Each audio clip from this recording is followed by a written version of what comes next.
आप लोग काम किए।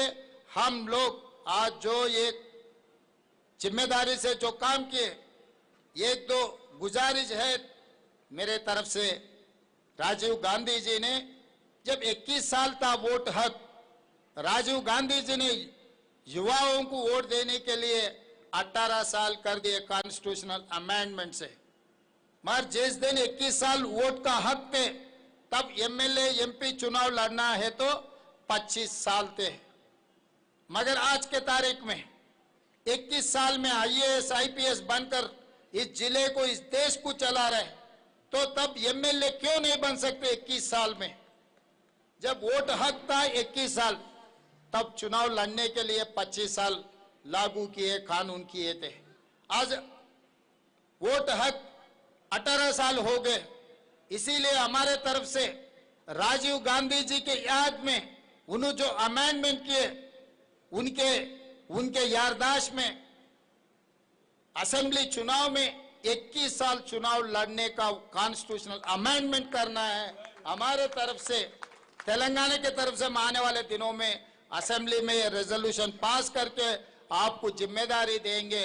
आप दिल्ली में कहीं पर भी केंद्र सरकार से और कांग्रेस पार्टी के तरफ से CWC member of Congress party में भी ये अमेंडमेंट लागू करना है, क्योंकि इस देश को चलाने के लिए युवताओं को मौका देना है। क्योंकि आज अच्छे अच्छे स्कूलों में पढ़ रहे बच्चे लोग जब आईएएस बन सकता है, जब आईपीएस बन सकता है, जिलों को चला सकते और देश को चला सकते, क्यों एमएलए नहीं बन सकते?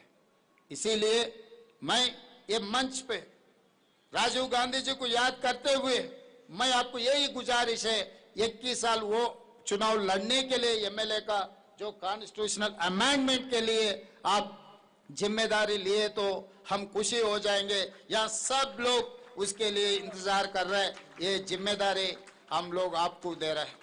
ఈ రోజు రాజీవ్ గాంధీ గారి స్ఫూర్తితో, ఇందిరాగాంధీ మహాత్మా గాంధీ గారి స్ఫూర్తితో దేశాన్ని తిరిగి విచ్ఛిన్నం చేయాలని కొన్ని మతశక్తులు ప్రయత్నం చేస్తున్నప్పుడు మన నాయకుడు రాహుల్ గాంధీ గారు కన్యాకుమారి నుంచి కశ్మీర్ వరకు పాదయాత్ర చేసి 150 రోజులు 4000 కిలోమీటర్లు మండు టెండల్లో మంచు కొండల్లో రాహుల్ గాంధీ గారు పాదయాత్ర చేశారు। ఆ పాదయాత్రలో భాగంగానే రాహుల్ గాంధీ గారు ఇక్కడికి వచ్చారు చార్మినార్ దగ్గరికి।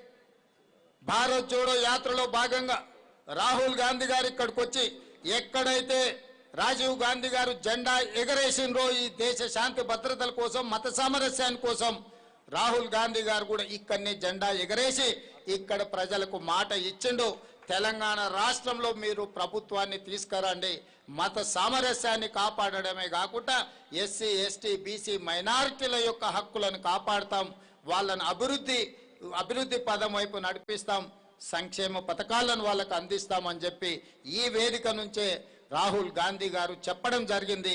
వారు ఇక్కడి నుంచి భారత్ జోడో యాత్ర చేయడం జరిగింది।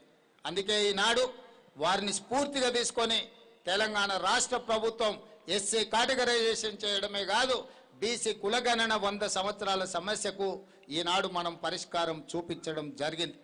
సంక్షేమ పథకాల గురించి పెద్దలు షబ్బీర్ అలీ గారు, ఉత్తమ్ కుమార్ రెడ్డి గారు, మహేష్ గౌడ్ గారు పూర్తిగా వివరాలను మీకు చెప్పడం జరిగింది।